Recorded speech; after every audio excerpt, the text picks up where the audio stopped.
We say Allah. Okay, so that's God to the Muslims. Some say it's not even the God of the Christians and so on. It's just a God. Some even said it's a moon god. But let us now look at the linguistic of the word Allah. It in itself is the beauty of Islam. Because the word in Arabic doesn't mean God. Just in case you thought it did, it doesn't. Because we have a word in Arabic for the word in English, God. It's called Ilah. Ilah, God. God, Ilah. That's the word. But when we speak about the one and only God, the one that's to be worshipped, the God of Adam, the God of Abraham, and the God of Moses, God of Jesus Christ, peace be upon him, and the God of Muhammad, peace be upon him, we're talking about essentially the only God that's worthy to be worshipped. No other God. Now, what would be the proof for this? I realize that we have a lot of detractors who will say, no, it's not true, I don't believe it. Let's get a proof from the English translation of the Bible. That's a good place to start. Around the earth, there are many hotels and motels. And almost every one of them that you go to, there's a drawer beside the bed that when you open it up, you'll find a book in there and you'll take it out. Now, what is that book? And you already know the answer. It's the Bible.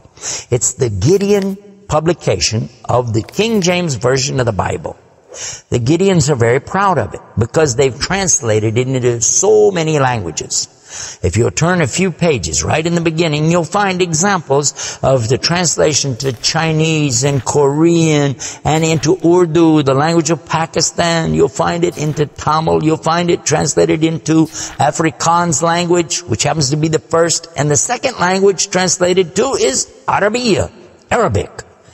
And there is an example of each one of these languages from the verse in the Gospel of John, chapter 3, verse 16. And you know it very well. For God so loved the world. That's how it begins. And if you look in the Arabic language, the example that they gave in that Bible, it says Allah. Allah. That's what it says. For Allah so loved the world. So if it's not the same God, then why? All over the entire earth, everywhere I go, I find this exact same word being used in the Bible of the Christians.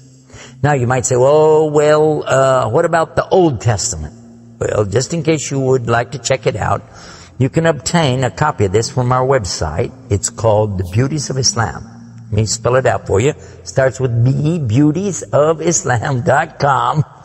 Go there and see for yourself. The example is right there. Page 1 of the book of Genesis, of the very beginning of the Quran. Page 1 has 17 verses. And there's the word Allah. Alif, Lam, Ha, 17 times. So just as it's the God for the children of Israel in Arabic language, and it's the God for the Arabs who are Christians, it's also the same God for the Muslims. The word is Allah. Why Allah? Why is it important to have this particular word, and why don't we have it in English? Now, I want to come to the etymology of the word. It comes from the word Ilah, and Ilah means God. But God is defined as what? Anything that's worshipped, whether it be something you can see or you don't see. Something you can touch or not touch, something that you can hear or not hear. A God could be anything. A God could be a rock, a stick, a stone, a bone. A God could be something that you can make with your hands. A God can be something you could use your imagination for. It could be a human being. A God could be anything. G-O-D, God could be anything. But there is no word in English for Allah. So when you translate the word Allah to be God, you've actually diminished the meaning of Allah. That's why whenever you translate the Bible from English to Arabic, you need to use the word Allah instead of God with a big G, which now gives us a clue to the problem. In the English language, they only have one word, God. Little G-O-D. It means something worshipped. It could be idols, images, pictures, statues. It could be human beings. It could be anything. This is God's. Little G-O-D-S. But when you mean the God, you have to capitalize the G. You have to make a big G. Now, what happens if you're going to start the sentence with the word God? You have to make a big G anyway, don't you? So you wouldn't know if it was God, big God, or God, a little God, just any old God. You wouldn't know. Also, whenever you're speaking to someone, they can't see the letters. So when you say God, which God? What God are you talking about? In Arabic, though, it's clear. When you say Ilah, okay, he's talking about a God. And Allah is an Ilah. But he's also Al-Ilah, the only Ilah. And when you say Allah, this firms it up. And there's no doubt in anybody's mind that you're talking about the one and only God. The word Allah in the Arabic language cannot be made plural. There can't be more than one. Okay, that perfectly fits the unique God of the believers, because there's not more than one. He's only one. There's no God beside God. Second point is this. It can't be made female or male. There's no gender to the word. In Arabic, all the words have gender. All words have gender. But this particular word is only having gender because of the Arabic language, not because Allah has gender. I'll give you an example. It always says like Allahu. This means Allah, He is. But when we say He, it's out of respect for Allah, because Allah is without gender, because He's not like His creation. Not male, not female. Additionally, we find that the examples in Quran, for instance, when Allah is talking about Himself, you'll find it says Nahnu. Nahnu means we. And Allah refers to Himself as Nahnu. He also says khalaqna. He says khalaqna. What does that mean? He's saying that we created. And throughout the Quran you find Allah referring to Himself as we, our, and us. And right away you're going to say, okay, if that's not plural, then what is?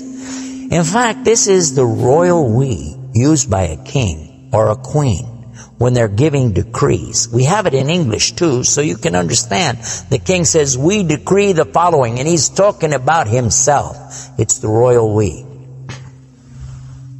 Now, I thought about this quite a bit, and I was trying to think, how could I give a better example? After all, most of us, myself included, never met a king, never met a queen, and so I'm not really familiar with that usage. Although it's there, I'm not sure what you're talking about. So then in studying the English language, we find that it's true that we do that when we speak to someone directly. Watch this. When I say, for instance, this cup. Okay. I would say, this is a cup. This is a cup of tea. I would say, this book is. I would say, those artifacts are. Those are. This is. These are. So I'm saying is and are. Did you catch this now? These things are. This is. Now when I speak to a human being, how do I do this? Well, I will say, you guys, all of you are. All of you are. A-R-E. But when I speak to somebody directly, do I say you is or you are? I will say you are. Why? Simply because this is the respect, honor, and dignity that I'm giving. There's no plural there. When I say to you, you are my friend. You are a lovely person. But why am I saying are? Why aren't I saying is? You is my friend. You is a lovely person. You'll say, man, this guy doesn't know English language. And in fact, that's how we can understand this usage of we and our when Allah is talking about Himself. This is the same as when I say I. I don't say I is, I say I am. And again, it's to show the, not plural, but rather the specific nobility, dignity, and honor that you give to the one who's speaking about himself and to the one he's speaking to. And in the same way, that's exactly what Allah is doing when He says nahnu and khalaqna and other examples throughout the Quran. So now what we've learned is that Allah's name itself is the perfect name for Allah.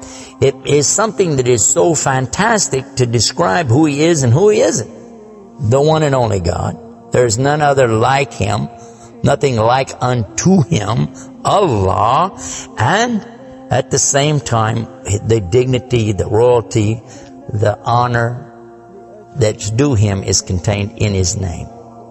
Not like anything else, not male, not female, and yet He is the all Allah, the only God.